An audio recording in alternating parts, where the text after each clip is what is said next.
दोस्तों मुझे पता है आप लोग ने फोल्ड 7 की बहुत सारी वीडियोस देख ली होगी। आपको पता चल चुका होगा पतला हो चुका है, हल्का हो चुका है, बहुत मजबूत हो चुका है, बहुत सारा इंप्रूवमेंट है। लेकिन जो चीज मुझे सबसे ज्यादा इंटरेस्टिंग लगी वो है फोल्ड 6 के सामने ये वाला फोन कुछ ज्यादा ही इंप्रूव लगता है। ऐसा लग रहा है सैमसंग ने एक साथ 3-4 साल का काम कर दिया है। पहले बात ये वीडियो पेड नहीं है, फोन को मैं यूज कर रहा हूँ एक्चुअल में, और ये बात शायद आप लोगों को पता चल चुकी है क्योंकि 2 दिन में 2,10,000 यूनिट सिर्फ इंडिया में बुक हुआ है फोल्ड 7 और फ्लिप 7 का। ऑफ कोर्स हीरो प्रोडक्ट यही है फोल्ड 7। आपने बहुत लोगों को देखा होगा फोल्ड यूज करते हुए, और मोस्टली फोल्ड का मतलब सैमसंग फोल्ड ही होता है। मैंने बाकी सारे ब्रांड्स का बहुत कम देखा यूज करते हुए लोगों को। एग्जांपल के लिए अगर 10 सैमसंग यूज कर रहे हैं तो बाकी जैसे गूगल, वन प्लस या वीवो के फोल्डेबल्स 2 ही 3 लोग यूज करते हैं। तो इसलिए मैंने सोचा क्यों ना आपको एक कंपैरिजन करके दिखाता हूँ फोल्ड 6 के सामने ये एग्जैक्टली कितना ज्यादा इंप्रूव्ड है और आपको क्या क्या चीजें नई मिलने वाली है प्राइस के साथ साथ। हाँ भाई, सैमसंग ने इस बार 15,000 रुपए के अराउंड का प्राइस भी बढ़ा दिया है। अब वो जो प्राइस बढ़ा है कितना ज्यादा वर्थ इट है सबके बारे में इस वाले वीडियो में आपको पता लग जाए। और हाँ भाई, मैं थोड़ा सैमसंग पगलू बन चुका हूँ, लेकिन वो पगलूपन को साइड करके प्रॉपर कंपैरिजन करेंगे S25 अल्ट्रा से भी, क्योंकि भाई ये वाला फोन तो बवाल ही है। स्टार्ट करते हैं। तो अगर डिजाइन के बारे में बात करें, यहाँ पे सिंपली सैमसंग ने बता दिया है हम ही पापा जी ये 7th जनरेशन है फोल्डेबल सीरीज का। सैमसंग फोल्ड से सैमसंग फोल्ड 7 आने में जो चेंजेस आए हैं वो बहुत इंप्रेसिव है। अगर आपको मैं एक एग्जांपल देता हूँ, सबसे पहला गैलेक्सी फोल्ड आया था 2019 में और उसकी फोल्डेबल थिकनेस थी 17.1 mm, लेकिन अब ये 8.9 mm का हो चुका है। लिटरली एक नॉर्मल स्मार्टफोन वाला फील है इसके अंदर, इसीलिए तो भाई इसको मैं यूज कर रहा हूँ। देखो यार, आईफोन क्या कंपेयर करना, घर में ही कंपेयर कर लेते हैं। S25 अल्ट्रा और ये है फोल्ड 7, काफी ज्यादा सिमिलर थिकनेस आपको दिख रही होगी, इसीलिए फोल्ड 7 को यूज करने में समझ ही नहीं आ रहा है कि ये फोल्डेबल फोन है या एक नॉर्मल फोन है। इवन गैलेक्सी फोल्ड से फोल्ड 7 का जो वेट है 276 ग्राम से 215 ग्राम हो चुका है, और ये फोन S25 अल्ट्रा से 3 ग्राम हल्का है, मतलब 218 ग्राम और 215 ग्राम। तो सिंपली आप समझ सकते हो 7 साल वाला जो चेंज है वो इस फोन के अंदर बरकरार है। लेकिन अगर मैं फोल्ड 5 और फोल्ड 6 की बात करूं, बहुत ह्यूज चेंज नहीं आया था। जैसे फोल्ड 5 के अंदर गैपलेस हिंज था और फोल्ड 6 के अंदर थोड़ा सा और पतला हुआ था, इसकी बिल्ड क्वालिटी अच्छी हो गई थी और ये ऑलमोस्ट स्ट्रेट खुलता था, जो हल्का सा कर्व हो चुका है वैसे। और अगर फोल्ड 6 से कंपेयर करें, डेफिनेटली दोनों फोन के अंदर वेट और थिकनेस का बहुत ह्यूज डिफरेंस आ चुका है। लेकिन सबसे बड़ा इंप्रूवमेंट है बिल्ड क्वालिटी का। देखो, एक फोल्ड फोन के अंदर ना कॉम्प्लेक्स स्ट्रक्चर होता है, तो बिल्ड क्वालिटी को स्ट्रॉन्ग बनाना बहुत इंपॉर्टेंट है। इसीलिए फोल्ड 7 की हिंज को बनाने के लिए एडवांस आर्मर एल्यूमिनियम का यूज किया गया, जिसकी वजह से इसकी हिंज थोड़ी सी ज्यादा बेहतर हो चुकी है और ये हिंज थोड़ी सी और डिफरेंट है। जैसे इस बार बीच का जो क्रीज है वो बहुत ज्यादा कम फील हो रहा है, लेकिन अगर फोल्ड 6 को देखेंगे तो यहाँ पे क्रीज फील हो जाता है और भाई टच में भी ना एक ऐसे गड्ढा सा फील होता है, मतलब आपका हाथ नीचे जा रहा है फिर ऊपर आ रहा है। और इसके लिए सैमसंग ने यूज किया आर्मर फ्लेक्स हिंज। तो पहले फोल्डेबल फोन्स ऐसे फोल्ड होते थे, तो जब भी हम इसको ओपन करते हैं ये क्रीज दिखता है, लेकिन अगर हम डिस्प्ले को कुछ ऐसे फोल्ड करें, वो लाइन डाले ही नहीं और फिर इसको ओपन करें तो ये क्रीज नहीं दिखेगी। बार बार कर सकते हो आप इस चीज को। ये है फोल्ड 7 और ये जो आप क्रीज एरिया देख रहे हो थोड़ा सा बड़ा दिख रहा होगा, लेकिन अगर मैं इसको कंपेयर करता हूँ फोल्ड 6 से, इसका क्रीज एरिया आपको ना कम दिख रहा होगा कंपैरेटिवली। साइड बाय साइड देख लो, बहुत सिंपल चीज है लेकिन डिफरेंस बहुत बड़ा बना रही है। लेकिन डिजाइन में एक फ्लॉ तो जरूर है दोस्तों, ये दुनिया का सबसे ज्यादा वॉबल करने वाला फोन है। फोल्ड 6 उतना वॉबल नहीं करता था, मतलब अगर एक आप कवर लगा दोगे तो अभी भी थोड़ा थोड़ा हो रहा है। देखो, डिजाइन के बाद सबसे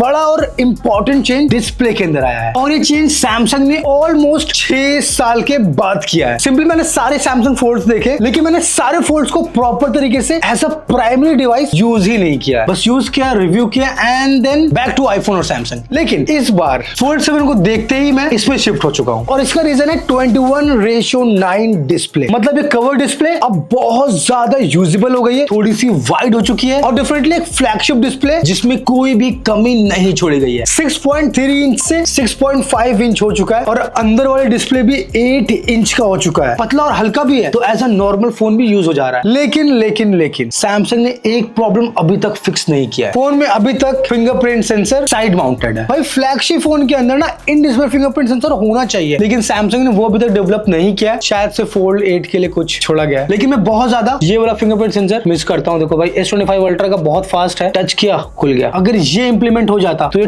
10 आउट ऑफ 10 परफेक्ट फोन हो सकता था, लेकिन ठीक है भाई, साइड वाला भी फास्ट ही है, मतलब काम कर ही जाता है। और अगर डिस्प्ले एक्सपीरियंस के बारे में बात की जाए, डेफिनेटली वहां पे डिस्प्ले साइज बड़ा हो चुका है, तो फोल्ड 6 से तो बहुत बेहतर है। लेकिन जो कंटेंट वाला एक्सपीरियंस है वो ऑलरेडी बहुत सॉर्टेड है फोल्ड 4, 5, 6 से, तो वहां पे कोई दिक्कत नहीं होगी आपको। जो कवर डिस्प्ले थोड़ी सी इंप्रूव हो चुकी है। गोरिल्ला ग्लास सिरेमिक 2 है फोल्ड 7 में, फोल्ड 6 में विक्टस 2 था, लेकिन जो बैक ग्लास है वो सेम है, गोरिल्ला ग्लास विक्टस 2। भाई फ्लैगशिप ग्लास मिला है, प्रोटेक्शन में कोई दिक्कत नहीं होगी। और तो और IP48 मिला है यहाँ पे। 48 का मतलब है ये वाटर प्रूफ तो है, लेकिन डस्ट रेसिस्टेंट उतना ज्यादा नहीं है, तो हल्का सा धूल से बचा के रखना पड़ेगा। तो ओवरऑल डिजाइन, बिल्ड और डिस्प्ले तो इम्प्रूव्ड है काफी ज्यादा, लेकिन कैमरा भी बहुत इंप्रूव हो चुका है, क्योंकि इस बार फोल्ड 7 में 200 मेगापिक्सल का मेन कैमरा दिया गया है, जो लास्ट ईयर 50 मेगापिक्सल का था। तो यहाँ पे एक ह्यूज इंप्रूवमेंट तो है। तो हमने दोनों ही फोन से बहुत सारी फोटोज कैप्चर की, तो आपको सारी फोटोज दिखा देते हैं। दोनों ही स्मार्टफोन सच में काफी ज्यादा अच्छी फोटोज आती हैं। फोल्ड 6 के अंदर थोड़े से बूस्टेड कलर्स हैं। ये HDR, लाइट एंड एक्सपोजर भी थोड़ा सा बेहतर मैनेज कर रहा है फोल्ड 7 के सामने। लेकिन भाई फोल्ड 7 की फोटोज में डिटेल्स और कॉन्ट्रास्ट नेक्स्ट लेवल है। मेरे हिसाब से 1-2 और अपडेट आएगा ना इसके अंदर, उसके बाद इसका कैमरा टॉप नॉच रहेगा, क्योंकि ये सेंसर S25 अल्ट्रा का है। भाई अल्ट्रा का कैमरा दी बेस्ट है, लेकिन क्लियरिटी का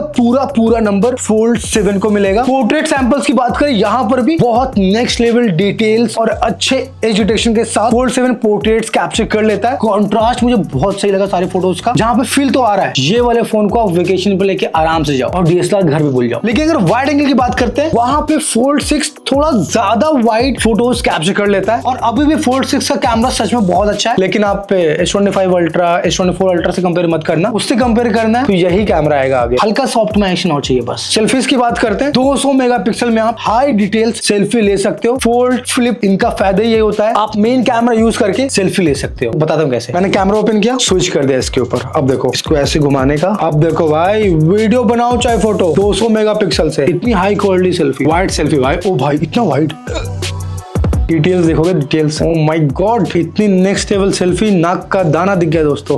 बाकी आप अप टू 8K 30 FPS तक वीडियोस भी रिकॉर्ड कर सकते हो। सेल्फी या मेन कैमरा दोनों के लिए ये 200 मेगापिक्सल का कैमरा काम आएगा। पूरा फ्लैगशिप माहौल है दोस्तों, बहुत मजा आ रहा है यहाँ पे। वीडियो, पोर्ट्रेट्स, वाइड एंगल सब में, लेकिन मेरी फेवरेट तो सेल्फी रहेगी, 200 मेगापिक्सल सेल्फी। बाकी एक और चेंज है जो हम काफी सालों से मांग रहे हैं सैमसंग से, सैमसंग ने फाइनली सही किया। ये जो अंदर वाला सेल्फी कैमरा था ना, इसको नॉर्मल सेल्फी कैमरा कर दिया गया। पहले पता है क्या था, यहाँ पे इन डिस्प्ले कैमरा था 4 मेगापिक्सल का, लिटरली भाई, जिसकी वजह से ये वाला सेल्फी कैमरा आउटडोर में अच्छी सेल्फी ले लेता है, लेकिन इंडोर में वेरी एवरेज परफॉर्मेंस। लेकिन अब वो दिक्कत नहीं होगी, क्योंकि 10 मेगापिक्सल का सेल्फी कैमरा फोल्ड 7 में मिल जाएगा, जो अच्छी सेल्फीज कैप्चर करता है। और अगर सॉफ्टवेयर के बारे में बात करें, यहाँ पर One UI 8.0 out of the box मिलेगा। और ये मेरा पहला फोन है जिसके अंदर Android 16 भी है। और दिखाता हूँ, ये ऐसा दिखता है भाई Android 16। होल्ड करोगे तो दुनिया बदल जाएगी। गेम स्टार्ट चुका है विद 7 इयर्स का OS अपडेट और 7 साल का सिक्योरिटी अपडेट भी, मतलब 16 से जाएगा ये Android 23 तक। और अगर One UI के बारे में बात की जाए तो definitely one of the best software experience मिल जाता है आपको। बहुत सारे AI फीचर्स भी मिल जाएंगे, जैसे कि circle to search, Gemini live. लेकिन अगर AI की बात हो रही है तो सैमसंग AI के वर्ल्ड में सबसे ज्यादा आगे है, तो आपको सारे फीचर्स मिलते रहेंगे। और अपडेट के बाद कुछ भी अगर नया फीचर आएगा तो भी मिलेगा, क्योंकि सैमसंग ने सारे लेटेस्ट AI फीचर्स अपने बाकी फोन में भी दिए हैं। बाकी जो नॉर्मल AI फीचर्स हैं सैमसंग वाले, जैसे राइटिंग असिस्ट हो गया जो हेल्प करता है राइटिंग में, या फिर नोट असिस्ट, क्योंकि बड़े डिस्प्ले के ऊपर नोट्स बहुत सारे लिखोगे आप। और अगर फोटो एडिट करना है तो उसके अंदर फोटो सजेशन हो गया, और नया वाला ऑडियो इरेजर, ये सारे AI फीचर्स इसके अंदर हैं जो सैमसंग के सारे फोन्स में है। और अगर परफॉर्मेंस की बात करते हैं, देखो भाई लास्ट ईयर का फोन था फोल्ड 6, तो लास्ट ईयर का flagship chipset Snapdragon 8 Gen 3 4 Galaxy मिला था इसके अंदर। अब इस साल का फ्लैगशिप चिपसेट है 8 Elite 4 गैलेक्सी, वो इसके अंदर मिला है। और दोनों की परफॉर्मेंस मक्खन मिलेगी आपको, वहां पे कोई संदेह नहीं। हम आपको बेंचमार्क्स,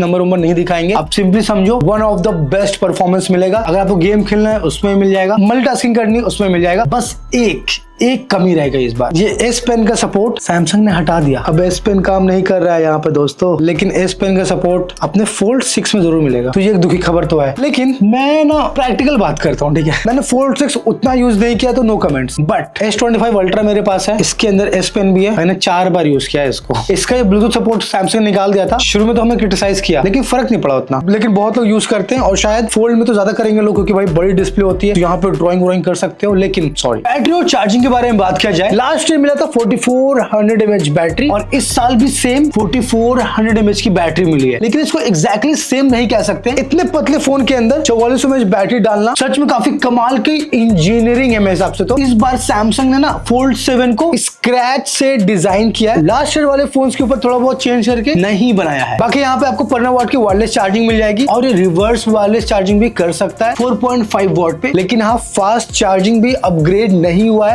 25 वॉट का फास्ट चार्जिंग सपोर्ट करता है। अब मुझे समझ में नहीं आ रहा है भाई, ये सिलिकॉन कार्बन बैटरी कुछ पर्टिकुलर ब्रांड्स में ही आ रहा है, अब सैमसंग भी ला सकता है, नहीं आई डोंट नो। कुछ पॉइंट है जहां पे फोल्ड 8 के अंदर इंप्रूवमेंट देखने को मिल सकता है, बट हाँ इसकी जो बैटरी लाइफ है आराम से एक दिन चल जाएगी, लेकिन दिन के लास्ट तक आपको चार्ज करना पड़ेगा। लेकिन अगर आप बहुत हेवी यूजर हो जिनको दिन भर मोबाइल चलाना है तो पावर बैंक भी कैरी करना पड़ सकता है। लेकिन हम इस फोन का बहुत जल्दी एक बैटरी ड्रेन टेस्ट लेके आ रहे हैं, जिसके लिए आप सब्सक्राइब कर सकते हो। तो दोस्तों अगर ओवरऑल बात किया जाए तो सैमसंग गैलेक्सी फोल्ड 7 फोल्ड 6 के सामने बहुत ज्यादा इंप्रूवमेंट के साथ आ रहा है, और वो जो एक्स्ट्रा 15,000 रुपए डेफिनेटली वर्थ इट है। फोन में क्या क्या अच्छी चीजें हैं और क्या क्या इंप्रूव हो सकता है वो आपको मैंने बता दिया, आप लोग जज कर सकते हो। बाकी प्राइस कैसा लगा आप मुझे कमेंट बताइए, फोन कैसा लगा वो भी कमेंट बताओ, वीडियो कैसा लगा वो भी कमेंट बताओ, और यहाँ तक देखा है सब्सक्राइब करके जाना। Thank you for watching, bye. मैं जा रहा हूँ यूज करने फोल्ड।